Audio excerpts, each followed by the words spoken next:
All right. Welcome again to the meeting tonight. We're excited to have you all here. We're going to start off tonight by turning the time over to Carl to talk about some upcoming events. So Carl, come on up.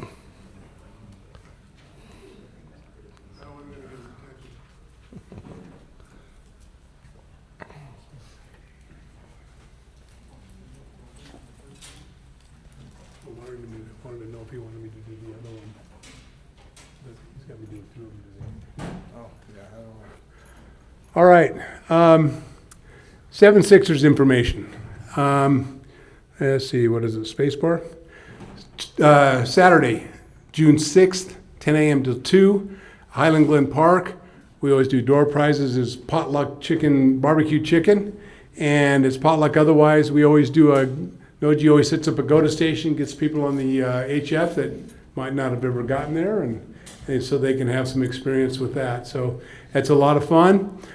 We usually have about 100 people there, and 7 Sixers would give out a free ticket, and if you want to increase your chances of winning there, you can always buy more tickets. That's how we finance it. Since the 7 Sixers is not a club, we don't have any coffers, and so we depend on the raffle for supporting that event. The next thing I've got is the 7-6 Ice Cream Social, which is scheduled for September the 5th at 1 p.m. That is here in Orem at Leatherby's. And that's always well attended. Come out and have an ice cream, or if you don't eat ice cream or whatever, there's always other things there to eat. So it's always a well attended event, and they always put us back in that big event center back there and do that. Before I go to Joe, where did Noji go? He's hiding here. So. You want me to do the other thing first? That's coming up. You mean I'm going to walk back and then walk back? Yeah. Okay, you got it. It's all yours, Joe. Making sure you get your exercise in. I guess he wants to make sure I get my steps in. All right, I've always wanted to see my name in lights. All right, so next thing coming up, we're having up is Summer Field Day. 86 days you're going to be sitting around the campfire thinking, I can't believe I had that great dinner. That's it, 86 days field day, Trout Creek. I know we have 2 trailers. Has anybody else volunteered their trailers or towing? We have 2 people that volunteer. We need 1 more. So we need one more trailer? So we still need 1 more trailer back there. Trailer? All right, there we go. And then how about pulling? No, you got mine, right? Yeah, I already have Gary's, and I have We got the trailers. We just need people to pull up the communications tower. You got that? that's done. Porta potties, That's done. And club trailer. the club trailers. Do we got all of them? Yeah. All right. Well, thank you for all who volunteered. Whoever pulls the porta potties, you got the most important job at field day. What about the GOTA trailer? All right, so we're going to be up at Trout Creek. Our dinner, we're going to do like a taco type. We're going to have hamburger meat and ground chicken, and then I'll put the thing on the website where everybody can volunteer to bring what they're going to do. I'm going to try something different this year when bringing food. Instead of putting it on the Google thing and have it behind it, and then Google changes their mind and things get locked out, I'm going to try a different thing on Facebook. Basically, we put what we're having and then put how many people we want to sign up, and then you sign up underneath. Easy. All right, next one. The Ham Radio Fair, July 16th at the Pheasant Brook Park in Linden. That's a good time to come bring your radios out and come out and see what other people do and get some good ideas. All right, Carl. Carl. Well, I saw Larry here, and I thought maybe he was going to volunteer to do this. Oh, you got more too. Well, I still had some left over from swap meet, Larry. And so if anybody wants any more of this information on a hard copy, we've got it here. But anyway, I know most of you or some of you have heard about this Utah Portable Day, sponsored by the area emergency response team. And it's going to be May 9th. It's on a Saturday. It's going to be a little mini field. Oh, spacebar. Sorry, I got ahead of myself. Is there more about that here? There we go. What? Okay.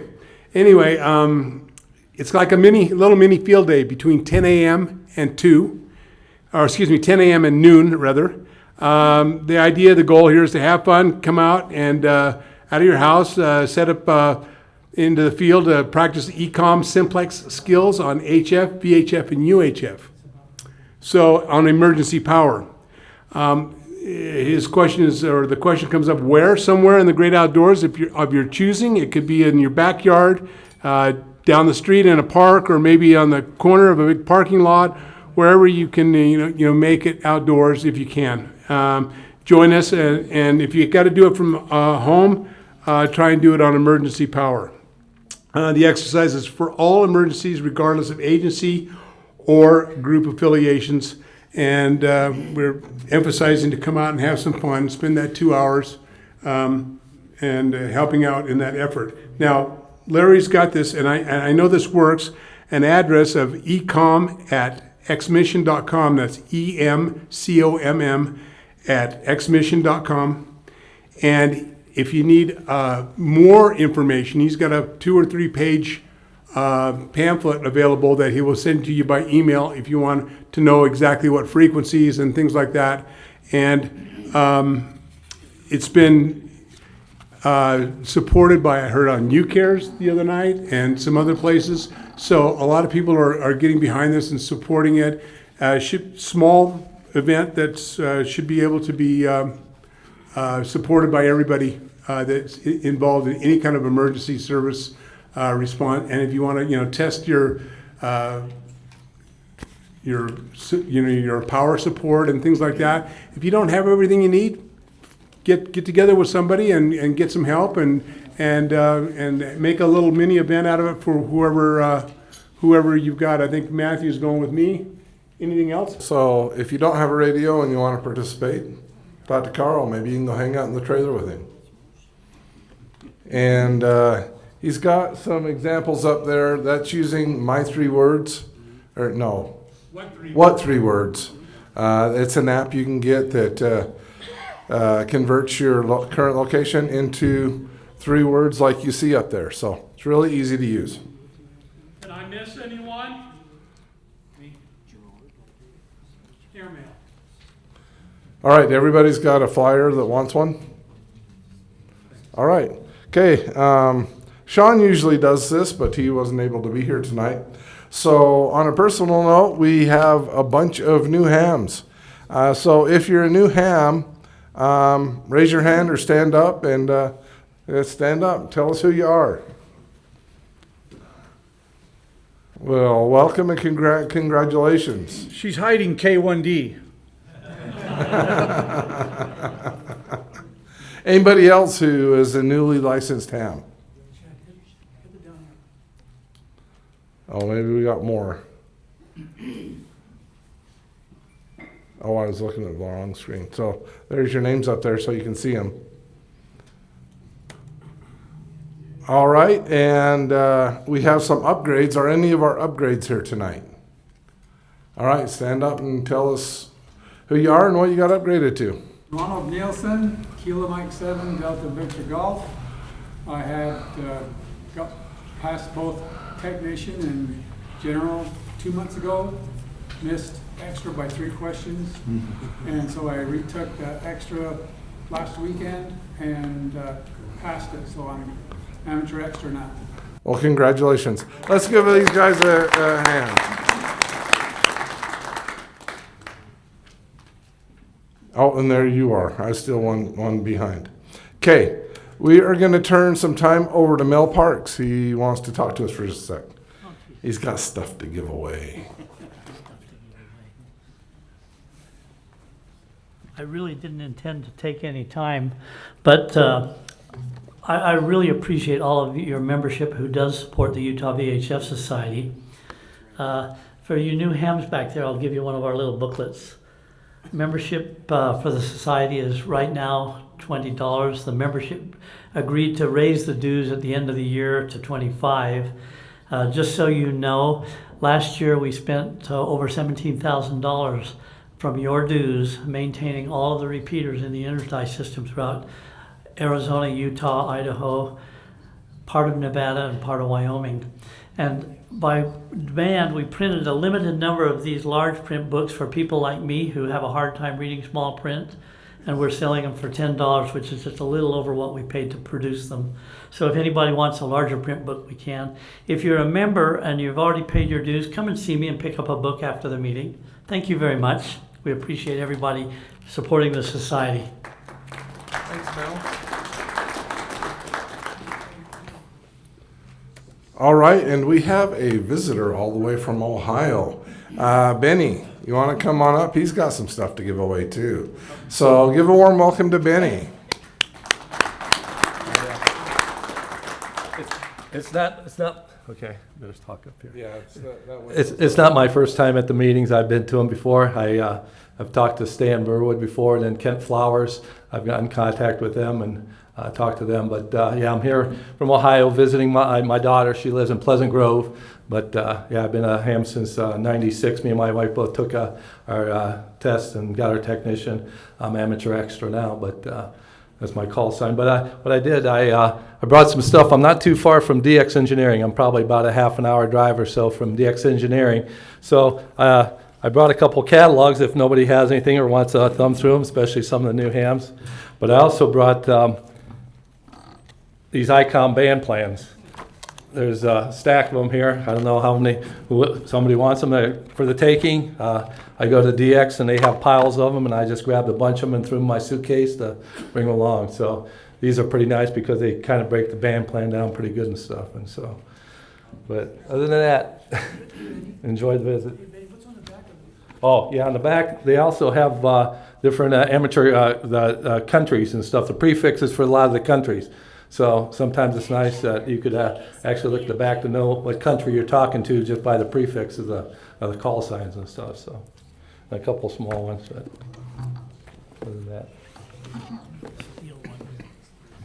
All right, thanks, Benny. We appreciate you bringing that stuff out to us. Okay, and now for the main event for the night.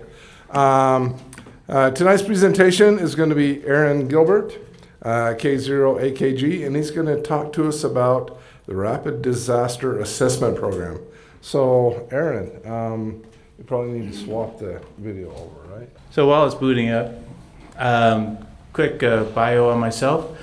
I've been a general ham operator for 11 years now, and I was heavily involved in working with Aries Deck in Colorado for many years. Been out here now for about 9 years now, and I haven't joined you guys to your events. I apologize, but I am actively involved with my stake on their emergency communications. I used to have a calling in that responsibility, but I don't anymore.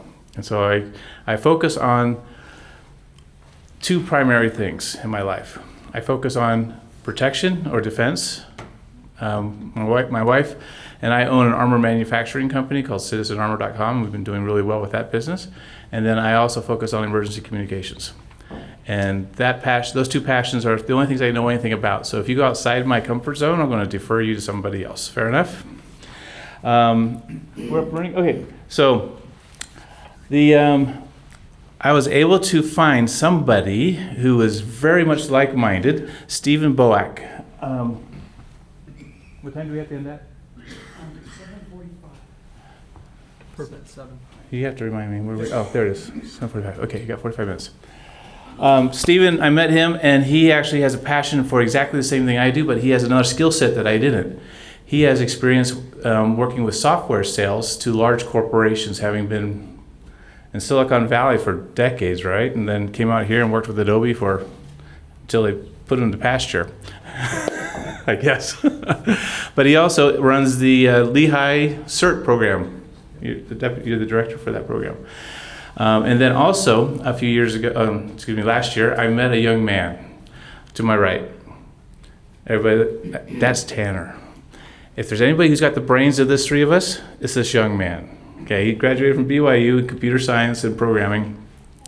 He was able to take my vision of what I've been working on trying to do for about 15 years, and he actually was able to modify a program that he already has. So anybody in here like hunting? A couple people like hunting?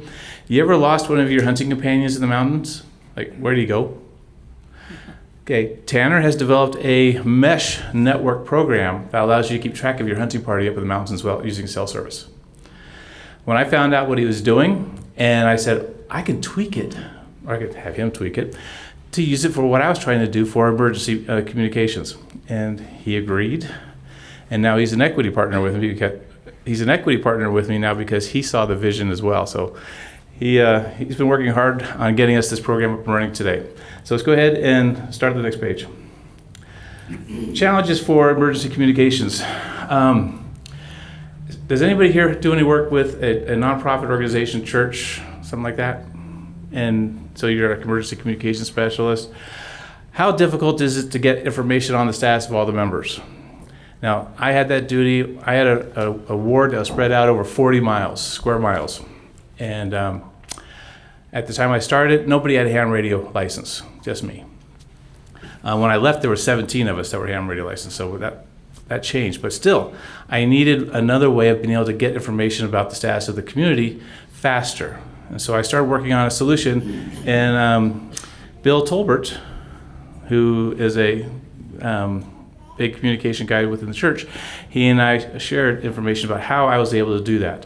The process of doing that involved self-reporting, thank you. Self-reporting.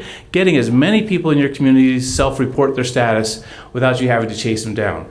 If you could get 60 to 70, 80% of your community to self-report their status, and you're trying to find out, the whole community, then you'll have to chase down 20%. Is that a good number? Much better than 100%. Trust me, I've done that one.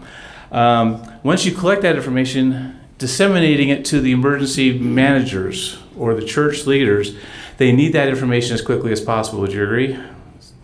Do they need it tomorrow? Do they want it in 10 minutes? So they want it now. That's true, they want it now. So guess what? I had a system set up in Colorado where the stake president called me and said, Aaron, I need you to activate your ward emergency communication system.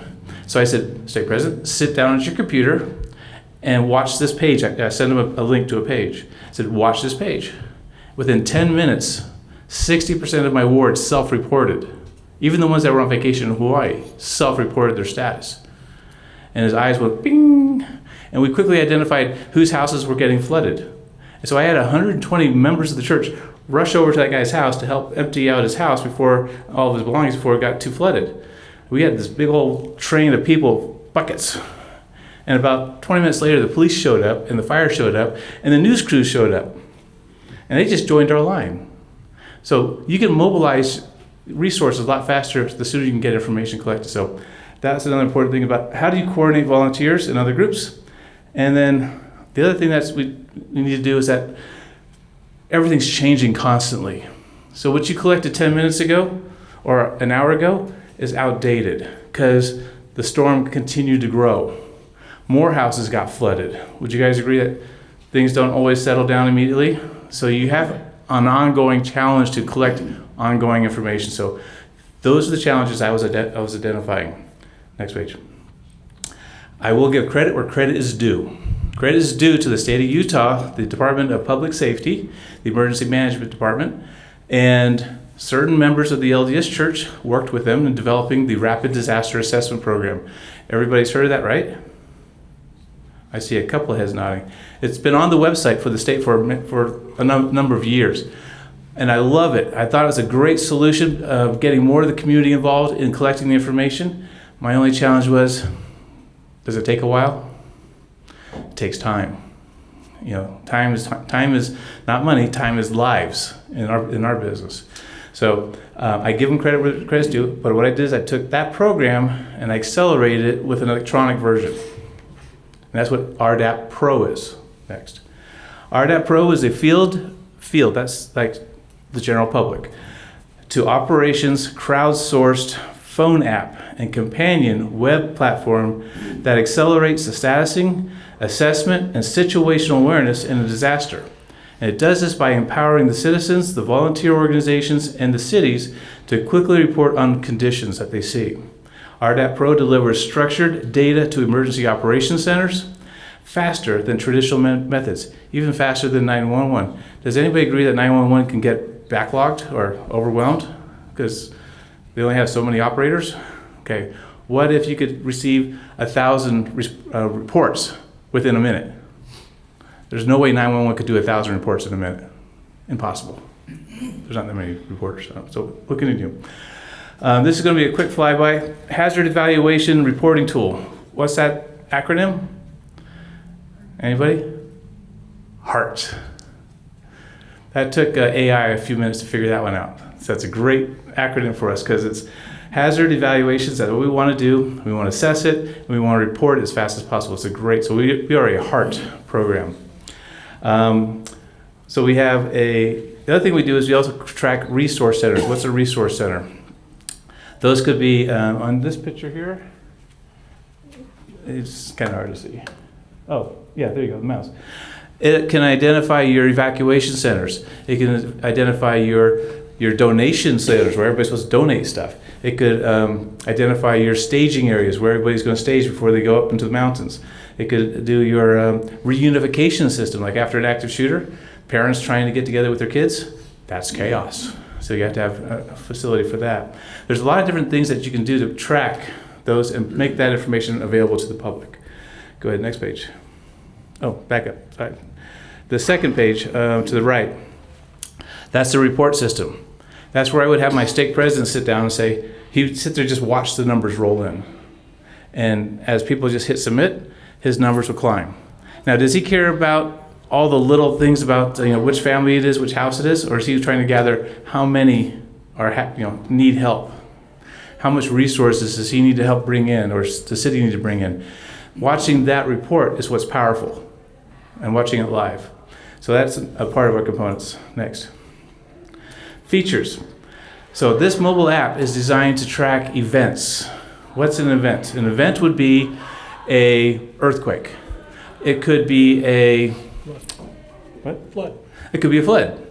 You name it. You can create the events as you see fit. Or if it's a large event, you can actually have one event and you can join that event. Say it's a statewide, the big earthquake happens, right? Everybody's been talking about this big earthquake that Utah's going to get hit with, right? The 6.5, 7.0. We create one event, and all the cities, all the church groups, all the CERT teams, everybody joins that one group. So all the numbers flow together. And that information is collected and used by leadership to decide how do you evaluate, you got to evaluate your disaster. Where's your most needs at? What resources do you have to allocate there? So that's the kind of information we're trying to help them get. We've got groups, so we can create groups for your group.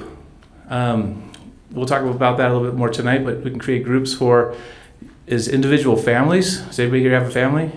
Just kidding. But it's free to families to use this program to be able to communicate with your family no matter where they're at in the world. You can use this program to stay in communication with them. Within each group, we're able to create roles. So for example, let's say we're in a church group. We can create roles for ward council people. We can create roles for your block captains or your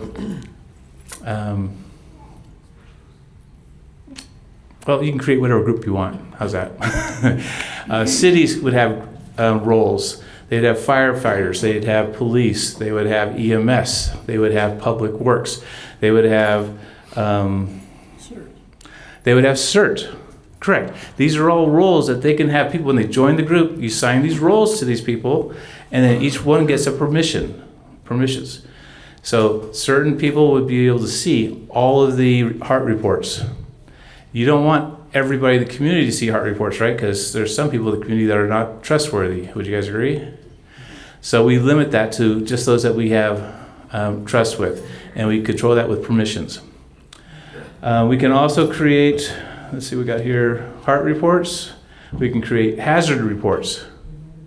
So a hazard report, it would be something like a tree fell. We're going to dive into that. Block it. We're gonna dive into that, so I'll listen to him real quick. So let's go ahead. We're gonna talk about assignments and things forth like that. So event, grouped, taxonomy. This is the overall structure, how we set up the information. So the first thing is your events. Now you can have multiple events happening at the same time. So you could have a large earthquake event, but that earthquake event also caused the dam to break. Now you got a flooding situation over on this side of town. So we created a separate event to track that event. You might also have an earthquake that causes a forest fire. So we're tracking that as a separate event, all part of the same parent company, but that allows us to create multiple events. Or this system sets up that next. Then you have your groups, which could be your church group, could be your city group, your CERT group. I can't read that one. Certain city, church. Church. There's lots of groups you could create.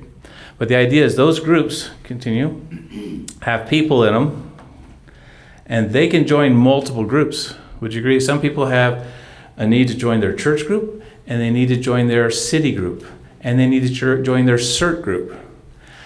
So by having multiple groups that you can participate, you can communicate with multiple different organizations during a disaster as an individual. By the way, if there's any quick questions anybody wants to ask me, I can take questions. Unless I already tell you the answer, it's coming up in the future. You have a question? Go ahead. Is it also available for iPhones? It's built for iPhones, because I have an iPhone. But it's also been built for Android as well. Oh, one of the nice things about our program is that they look the same on both platforms. Imagine, why couldn't Meshtastic figure that one out? I hate trying to figure out between the two. Anybody else have that same problem? Okay, where are we at? Events, aggregations. Do I just talk about all that? Next. Kind of covered that. So you'll notice on this map on the right, it gives you like these little circles with a count on them. When you have your phone, you can zoom in and you'll actually see the hearts actually pop up. So as you zoom out, it kind of aggregates them all in big numbers. But today we don't have that picture for you, but basically that's what that is. When you zoom in, you get to see the details on each house. Next page. Events also follow the ICS structure. Has anybody know what the ICS structure is? Good. So when we set that up, the ICS structure has an incident commander who's listed as this primary person in charge. And then when that person either takes time off to go sleep, the next guy is rotating there. So everybody knows who the ICS commander is. We also know who the finance director is. We know who the quartermaster guy, the guy in charge of the assets, things like that. Not everybody seemed to know what ICS is. It's the incident command structure. And so any emergency that we're going to help with is overseen by FEMA, and you'll have an incident commander, and this structure will be how it's set up. And so ultimately, as volunteers, we're going to report to somebody that is in the ICS structure. And this is a quick way to know who those people are. Powerful stuff. Now, when at their event level that they're at, they can actually see all the groups that are part of their event, which is powerful. So they can see how many people did the LDS Church help gather information for us? How much did the Catholic Church do for us? How much did the Scientologists do for us? There's lots of different groups we can add to an event to help bring in the total results that we need, okay? Assignments. So now we've identified certain problems. Let's say, for example, this house over here has a partial collapse because of the earthquake, and one of the family members is trapped. We've identified that now. What do we do with that information? Well, this program allows the EOC, to be able to assign either city volunteers or city employees or CERT volunteers to go to that location. So they'll actually click on it on their app. We'll show you the EOC application here a little bit later tonight, but it allows them to click on that, assign it, and then they get to accept it or say, I can't do that calling. And you can rotate to somebody else to do the calling. And then you can also add additional people. You can put a team lead in charge of that event. So say you want to set up 100 people to go sandbag. Everybody have to do that, organize a bunch of sandbaggers. But you always have to have one person that's the point of contact. That one point of contact then has the ability to control all the other volunteers in the system.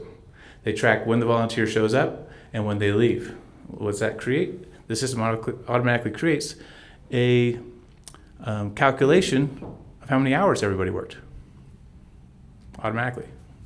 Powerful. Powerful. Next. Real-time communications. The event program allows you to actually send mass text messages to everybody in the system. So if the incident commander wants to send a message to everybody involved with the earthquake, in every group across the country, or across the county, I mean, he can do that. Or he can pick one particular group, or he can pick just some leaders of the group. There's a lot of controls that he has to be able to choose from to be able to send communications to them, to be able to talk with them. And vice versa. Everybody in the city can actually send information back upline as well.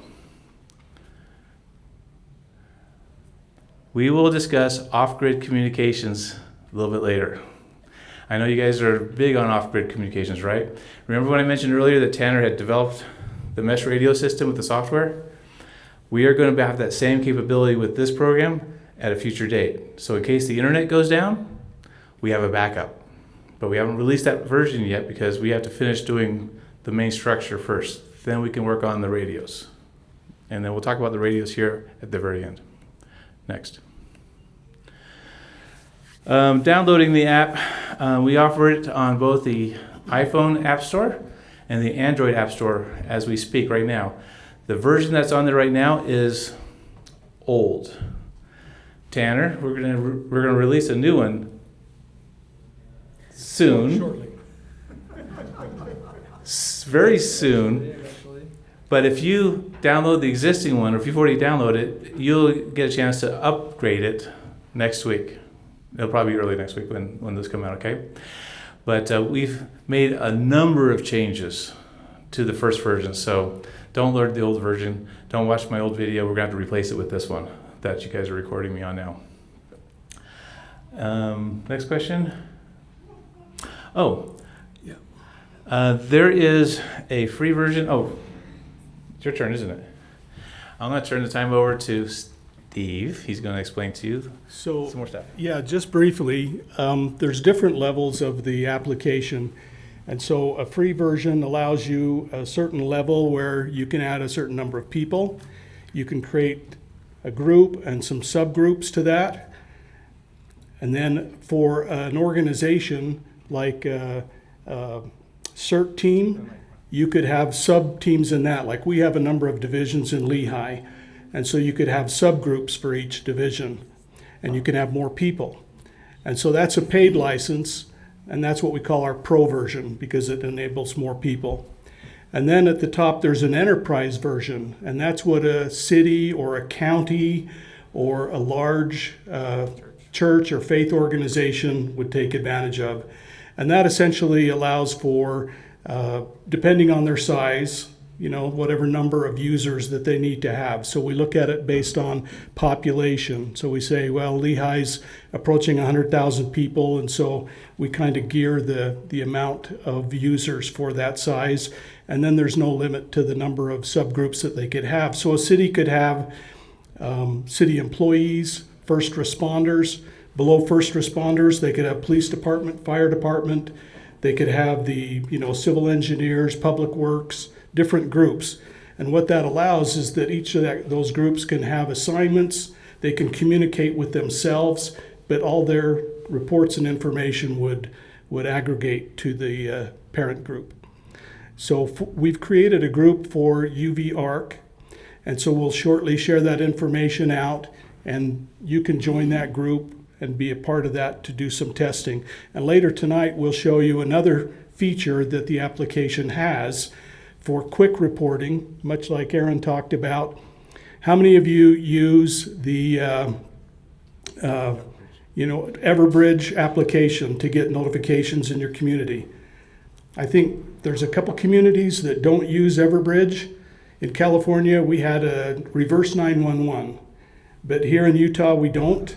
And so Utah County uses an application called Everbridge. You have to opt in, but that allows the city managers, emergency people to say, there's a SWAT event going on, shelter in place if you're within 1 mile of that event, such and such. There might be a chemical spill, or there might be some other thing. They would be able to bound the area and send a notification out. The issue is that's a one-way communication that goes to you. You don't have a way to report back. But if, or I should say when, the county adopts the RDAP Pro application, that message could come with a link. And when you click on that link, then you can self-report your status. So we're going to show you tonight how that works. All right, so we've gifted the UVARC team the pro version of our license so that you can test it out and see if that is interesting to you. And we'll share that information out soon. Okay, next. And by the way, as someone that might create a group, you know, we've made it as seamless and simple as possible to join a group by providing a QR code or sharing a hyperlink that people can join. And what that enables is volunteers who just randomly show up to help. If the city says we need people to sandbag, you know, you can sign up to do that and get all the information and join that group. Or you might be helping with flood mitigation or clearing debris or any other thing. The city has a hard time managing that, but we can manage volunteer intake, and people can sign up just by scanning a QR code and join the appropriate group. The other thing I like about it is that we can actually text the with Everbridge. I was going to mention that our city in Woodland Hills, where I'm from, we had the big fire back in 2018. Most of the cities in the valley only have about 30% of the population actually sign up for Everbridge, except for my city. My city has about 120% signed up. Not sure how that happened, but we have more signed up people in Everbridge than we have residents. But I can actually send a we're going to be doing a test here pretty soon for the Great Shake. And we're going to send it out to all the residents to do a test report their status to us on a citywide basis. Can you send data and pictures and video on this? You can't send video, but you can send pictures. Well, if you're online and the grid is up, yes, absolutely. You can send text, you can send pictures that you can attach. Okay. In the off-grid situation, we're working on a solution that will allow that as well. Okay, thank you. Yeah, the mesh radios don't have the high bandwidth capabilities for the pictures, but the main data is not a problem. Okay. Let's go ahead and show you the HART report. The first option for being able to submit information. The link is sent by EMS over Everbridge, and you'll get a link, and you open your link will open up a picture of the map will show up. So we're going to show you how to do that tonight. And then you pick your location on the map of where you're at, and then you can then fill out the HART report. Once you fill out the HART report, it has questions on it. Yep. We'll get to that in the next section. Okay. And then we'll talk about those sections about what you fill in. And then the next one. The next option is you open up your app, you download the application already. Let me back up. That first option doesn't require everybody to download the app. That's powerful. In other words, you're not going to get everybody to use our app. Would you agree? But will they open up a questionnaire on their phone, on their texting, and fill it out and hit submit? Say, I'm okay. I'm okay, submit. Or I need help, submit.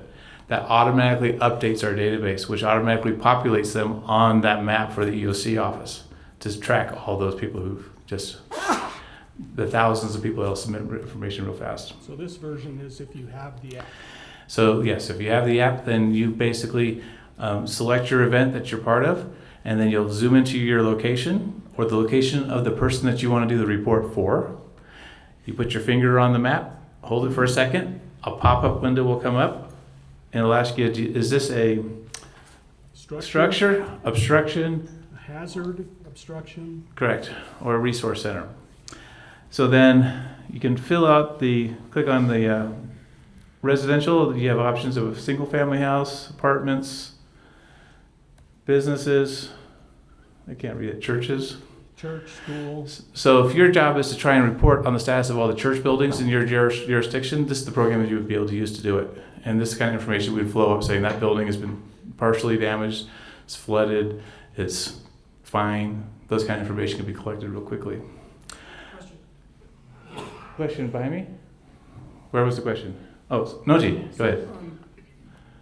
How accessible is this program? So can it talk to you if you're blind? If you're blind? No, we haven't got to that point yet.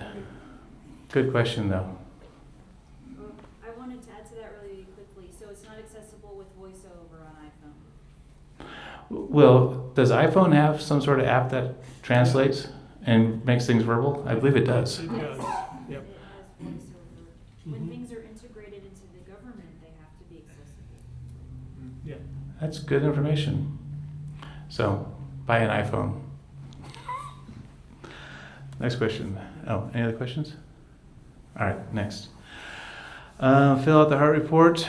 So we have questions on there such as, well, I can't read from here, but Structural damage, structural damage. family status, Oh. help needed, photo documentation. So this section right here, for example, one of the things that the city will get overwhelmed real fast is all this information is going to hit the city, and the city's going to say, you know, Uncle, I don't have enough resources to take care of all that stuff.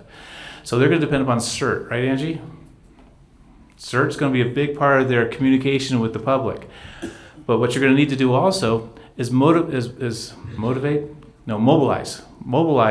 your volunteers. And a lot of the stuff that the church can do, or churches in general can do, or this section here, is help them provide new housing for them, you know, have them bunk with another family. They can help provide food, they can help provide blankets. There's a lot of things that they can do to help them evacuate. Yes, Carl? One of the things that was hard to see on your screen there that some people might not have noticed is there's a map there, and there's some little shadows in that map. That's the structures, the house, the church, whatever. And they're hard to see on that screen up there, but you can see them on the app pretty well. And when you're going to those houses, that particular report there, you can touch that house and it brings up that report. Thank you, Carl. Very good point. It's hard to see on that. You might not have noticed it, but you can see the structures in the neighborhoods.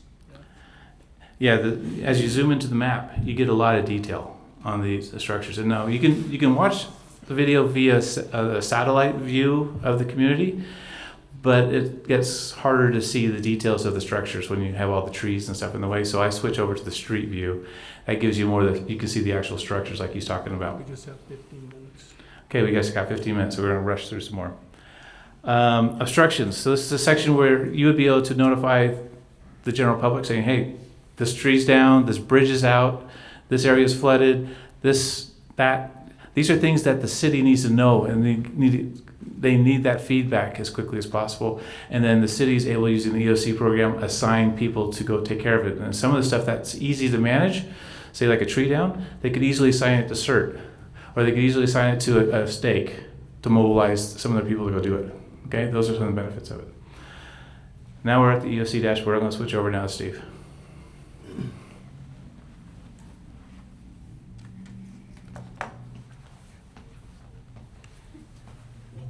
The dashboard is primarily for emergency operation centers, but it allows them to access it anywhere. And as we talked about today, it's web enabled. So when you're on the web and you log in, you can go to our website today. It's rdap-pro.com, and you can read more about the application. But emergency managers would click on the button, which would take them into the EOC dashboard. And what they're going to see in the EOC dashboard are the events that they're tracking. So at the state level, it might be a bunch. At the city level, it might just be a wildfire or a flood or that one or two events that they're tracking.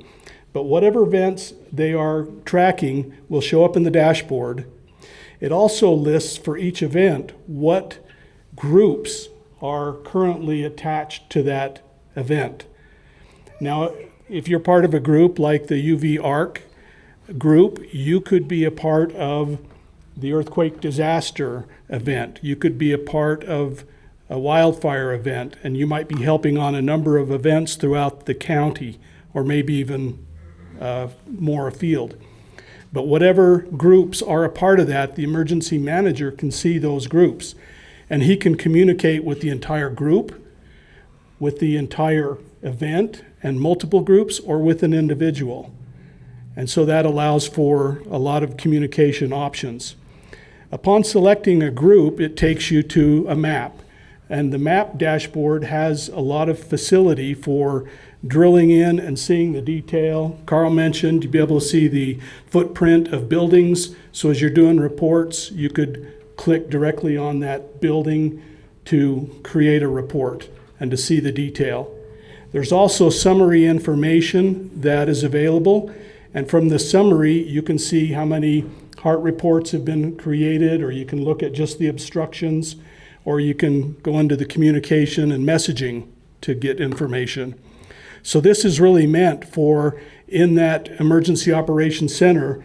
And if I look at this room, much like Lehigh, this looks like an emergency operations center. And much like in our city, you would open these cabinets, I'm guessing, and one could be assigned to CERT, one could be assigned to Public Works, one could be assigned to the fire or police.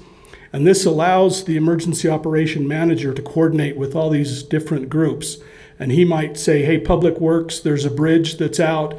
We need to go put up roadblocks, and police department, you need to go there to direct traffic.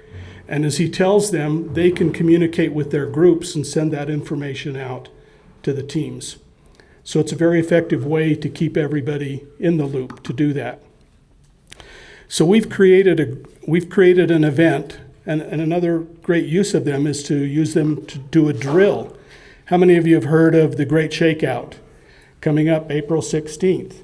Right, so we created this event, and we've added a number of different groups to that, including UVARC. So as you join that group, you will see that event listed on your event dashboard. And you can then go in and you could create a report. Because it's a drill, create whatever you want, different things to try it and test it out. So if you scan this QR code, as Aaron mentioned in the beginning, you don't need the app to interface with the EOC. If you scan the QR code, you'll be able to go directly to a HART report. And you can say, here's where I am. That's the first thing it asks. And then you would say, what's your status? Am I reporting on an obstruction? Am I reporting on a building or facility? And then what's the condition? And does anyone need help? Are there people trapped? Are there people injured? To whatever degree you want. The simplest thing is, I'm here, I'm okay, no worries. Or I'm here, I need help. But the more information you provide, that's information that gets to the EOC and enables them to allocate resources.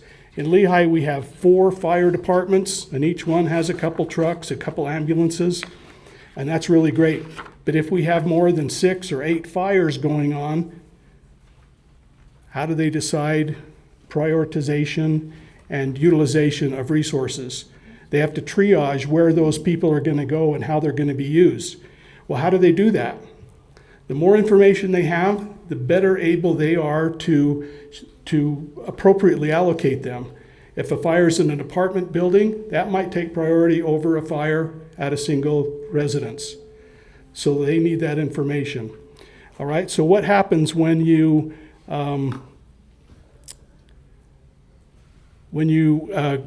do your HART report? Those reports will dynamically show up on the report. So if you have scanned the QR code and filled out a HART report, those show up dynamically. Do it right now, guys. And what the Emergency Operations Center will see, they'll see the HART reports show up as they're entered in real time. And they will show up, and they can then click on them, drill down, get more information as needed. So this tool in the hands of an emergency manager is invaluable. And it starts with the citizens, the volunteers, people who can self-report their status and their information. And so the more, and I know as few people that do CERT here, You know, our mantra is first and foremost, take care of yourself and your family. And the more we're able to do that, the more we're able to, you know, free up first responders to take care of others. And so this is just a way to get that information out to the appropriate people. Talk about the color of the heart. We really talked about the color of the Trying heart. to refresh, Steve, the screen. I didn't hear you. Sorry, refresh. I think you're a little stale there. Go back and do that. Yeah, obviously I have to be on the event.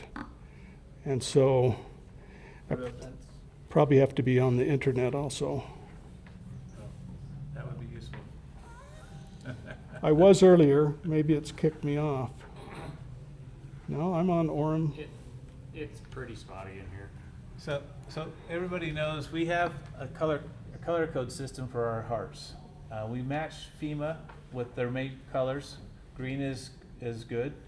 Yellow means I've got minor injuries. I don't need immediate assistance. Red means I need immediate assistance. Black means we have a death.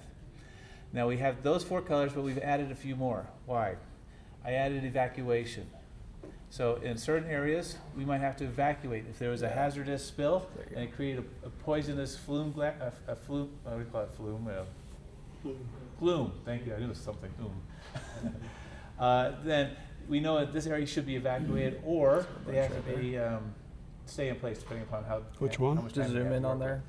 So blue helps create that record of who's left the house. How'd I go and to 3D? Who's left to chase down. Now I see. white means that we've knocked on the door, and say after an earthquake, right? We've knocked on the door, I can see there's partial damage on the house, but nobody answered. Are you allowed to go bust down the door and go look? Answer is no, right? But we should track it. We should say, that house, nobody answered. So why? Because city can come back and do a health and wellness check, and they've got more options available to them than they do us. But they need to know which house is still So right here in this room, we have one heart that shows that help is needed, and somebody's dead here. I don't know who reported dead. We have one death, one person needs help, and the rest of us are good.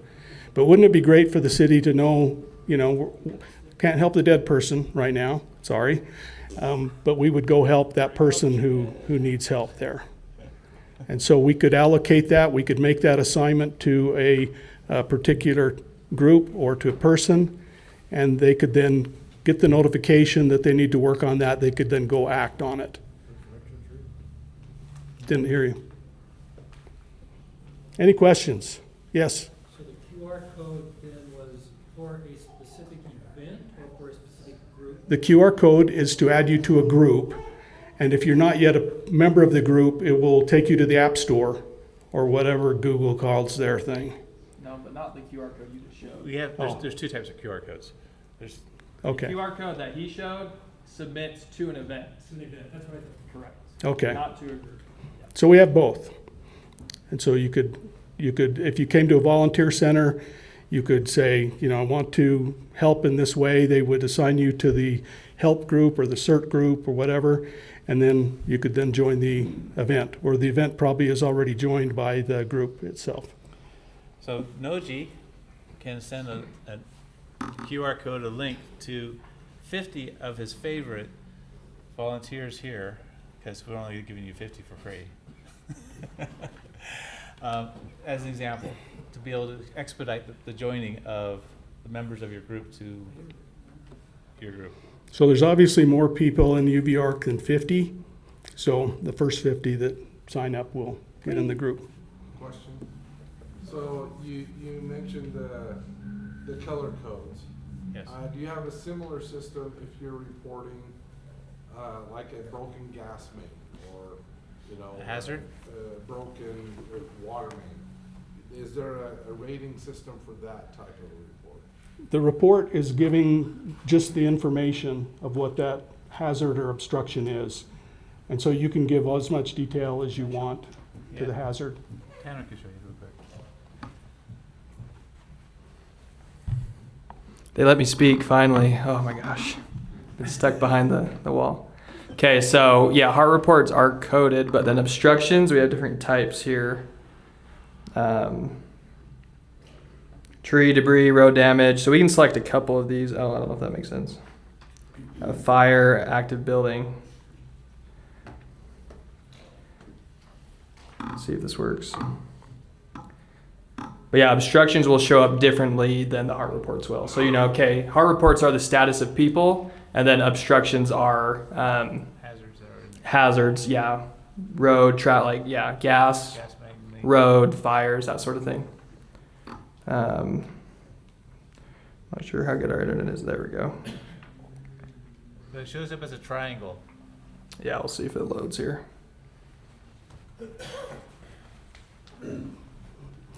So those are some of the key benefits of, what we're calling our Emergency Operations Center version.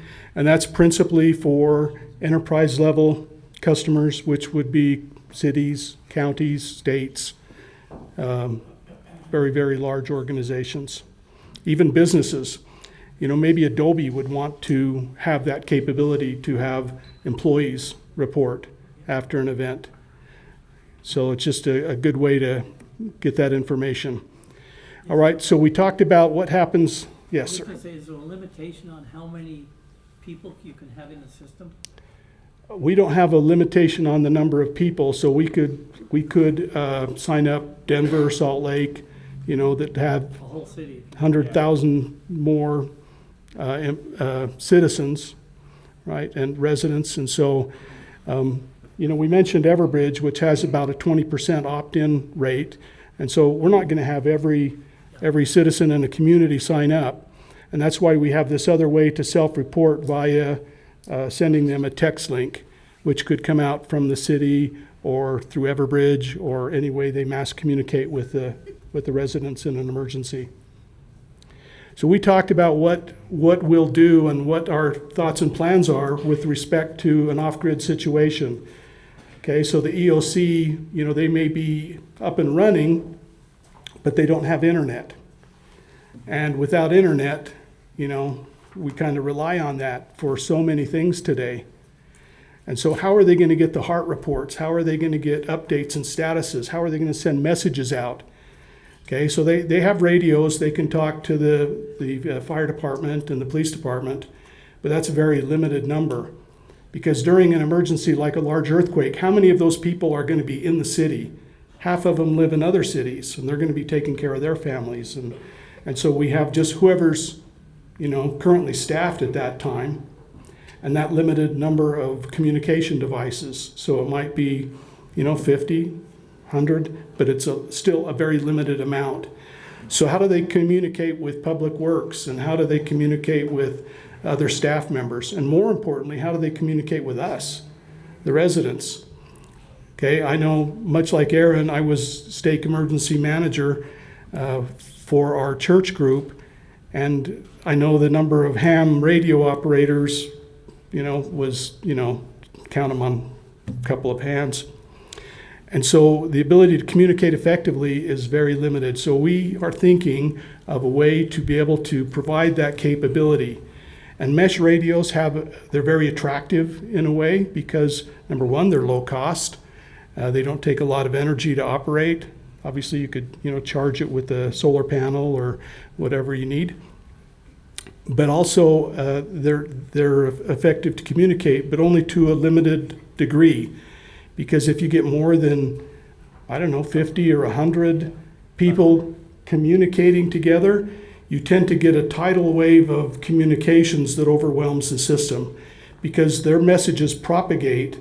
If I want to talk to somebody in Eagle Mountain, my message might be relayed between 5 nodes until it gets there. But every node that receives it is going to rebroadcast. And so as more people start messaging, those rebroadcasts from every node just kind of give a tsunami effect, and you have a tidal wave of information that just quickly overwhelms the system. So what we're looking... Noji says 2 minutes.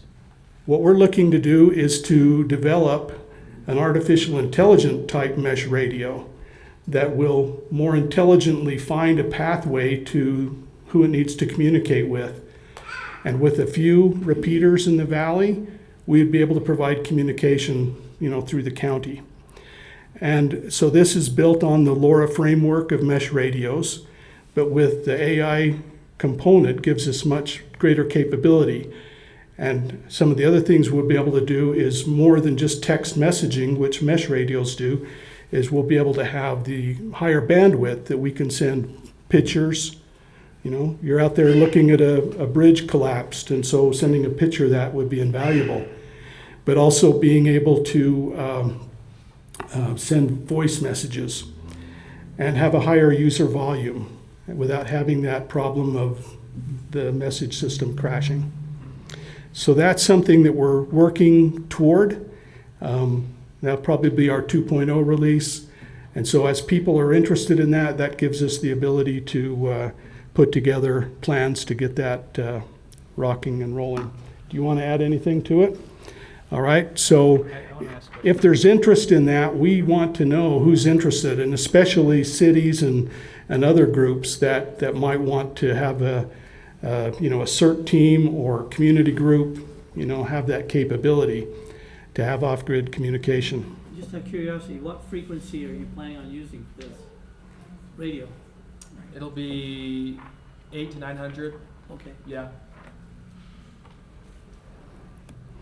All right, so just want to summarize things in our time frame.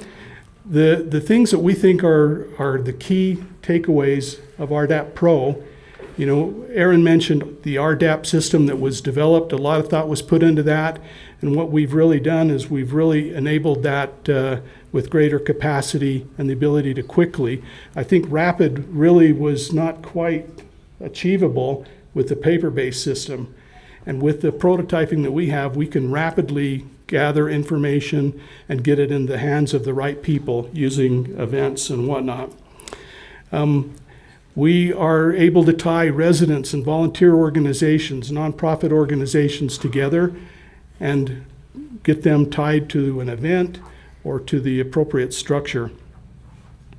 It allows us to match resources in the incident and provide command and control over the things that are happening, and gives that visibility to the appropriate people, and provide the communication framework that emergency managers need, and then be able to have that after action type of reports after the fact. How many of you know that FEMA reimburses cities for volunteer hours? But you can't guess after the fact. You have to document it during the emergency. And so that's something they beat into our heads in CERT, is to document when people come, you check in. When you leave, you check out. And that way we know the amount of time that volunteers are helping. And so after the event, they are able to apply for reimbursement through FEMA to the city. And that could be hundreds of thousands of dollars or more. Hey, Steve? Yes. So speaking of that, how much does this program cost? So we mentioned the free version that allows you 10 people. So that could be your family unit. And with 10 people, you can create one group and 3 subgroups. And then the pro version, there's either a monthly plan at $10 a month or a yearly plan at $90 a year. And so with the pro plan, you get 50 users and you get 5 groups and subgroups underneath that as needed. And so for an organization like UVARC, that's kind of a sweet spot for that. And then for an enterprise level, it's dependent upon the size of the community. So community like, what are you, Elk Ridge? Woodland Hills. Woodland Hills, that might have 750 or 1,500 residents, that might be like $750 a year. And that comes with the EOC application. Okay, the free version and the pro version don't include the EOC app that emergency managers use. For a city like Lehigh, it might be $10,000 a year. Now, just to put that in context, Everbridge, which I didn't see a lot of people using, the county pays for that. And what was it, 160? No, 133 or $130-something thousand a year For texting. that the county pays, and that's only one-way texting. So we think this is a huge, huge value for cities. We are done. He just pulled you up. And so if you do have any other questions, you can reach either Aaron or myself. Our information's on the website. And as we mentioned, the application, you can download it today, and probably in less than a week, you'll see an update that will have all the information we just shared. Thank you. All right, thanks for these guys.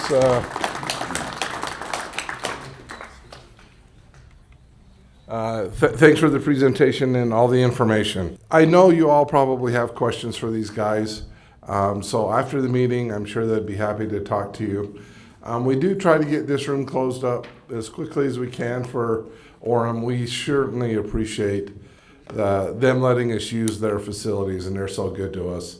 So if you see any of the city workers, thank them for that. And again, thanks to Trevor for recording this and putting it out on YouTube and making it accessible to everybody. We appreciate that as well. But anyway, as I was saying, if you have questions, let's try and move them out into the lobby so that we can get this place cleaned up and squared away. Next we're going to do door prizes. Does anybody not have tickets yet? There's a couple back there. Okay, keep your hands up. Let me just make a quick announcement. For those of you who are interested in the Orem intertie repeater, it's the 449.575. It's up and running now, so you can connect to the intertie through the Orem repeater now if you want to get into there. If you're in an area you couldn't. Thank you. All right, anybody else need a ticket? Okay, as soon as we get these in the bucket, we'll let Noji do the honors. Wait, before Chad gets away, Chad, you want to pick the number first, please? The number is? My number, Chad, my number, please. 900. 900. But before all of you just jump up and grab it, let me just explain. We have a real live computer, right? It has Windows and so forth, right? 300 terabytes of SSD memory. You want this thing. Give or take. Okay. We have a club light. Who wouldn't want, it has our name of our club and so forth. Call sign, the club light. This is a battery bank that was given to us by the former Sage and Plow. There you go, battery bank, 2.8 megabytes, or 2,800 milliamp hours, thank you. This is a Baofeng UV5R Mini, not just any 5R, not the old thing, but the Mini. And the good thing about the Mini is, so I've got good news and bad news, okay? The good news is this Mini powers by USB-C. You can program it by Bluetooth. Thank you. Anyway, it's got a whole bunch of other features. It's a really cool radio. I love it to death. It does so many things that the old 5R couldn't even think about. It's got a color screen. It does blah, blah, blah. It does more than this and blah, blah, blah. But the bad news is this unit only contains two of them, and you can only have one. So you can be able to choose right or left. It's up to you. There you go. Last of all, Carl's J-Pole. So the Pauper's J-Pole here, you get to choose any one of these prizes. It's up to you. So the person who's got number 900, will you please stand? Put your hand on the radio. There we go. Tanner's got it. The guy with the computer degree from BYU. What do you think he's going to choose? I'm skeptical that this is what you're saying it is. Well, It is. like I said, give or take. Give or take, give or take. Yeah. It doesn't cost anything. Ding. Yeah, okay. You can't open the box and look at it. Can I? Is that allowed? Sure, yeah, of course. Got 10 seconds. I think it's too risky. It's too risky. Too risky. Okay, it's got I'm probably gonna got. do the power bank. All right, power bank it is. Thank you, Tanner, very much. Tanner, hold up, hold, show surprise, there we go, thank you. The next number is Angie, right? 914. 914, please stand, please rise. Yes, the gentleman in the hat.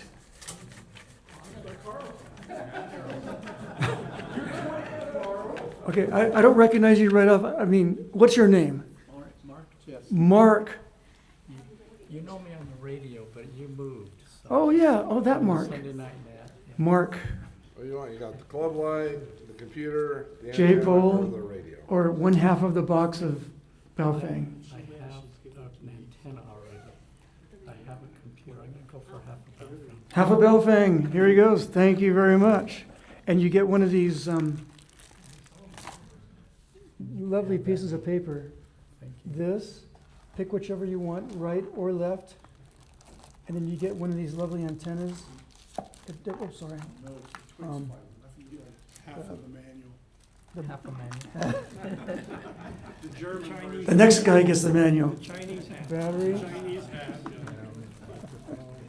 He's got a stubby antenna. Oh yeah, you got one of those already. What's the difference between the two? This one works well, this one works terribly. There you go. This is a lanyard, and then finally your USB cable. That it? Good job, Mark. Thank you very much. I think your photo is being wanted over there. The next number is 899. 899. One before 900. Gary. What's it going to be? My options. Your options You got a are club light, an antenna, or a computer. tough choice. The light, right? I've already got a light. I got a light. He's already got down to two. Um, The antenna or the computer. Do you have a computer? Tell you what, let someone else win. Okay. Let someone else win. He declines. Okay, goes to the next person. The next person is, we've only got 10 seconds left. 933. 933. And it is the gentleman in the back. Congratulations. What's your name again? My name is David. David. Okay, David, congratulations.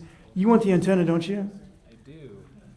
I mean, you do have a choice. Look at the, The computer, too. okay.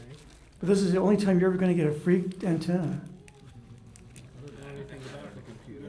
It's a I toughie. got one. I put Linux on it. It runs great.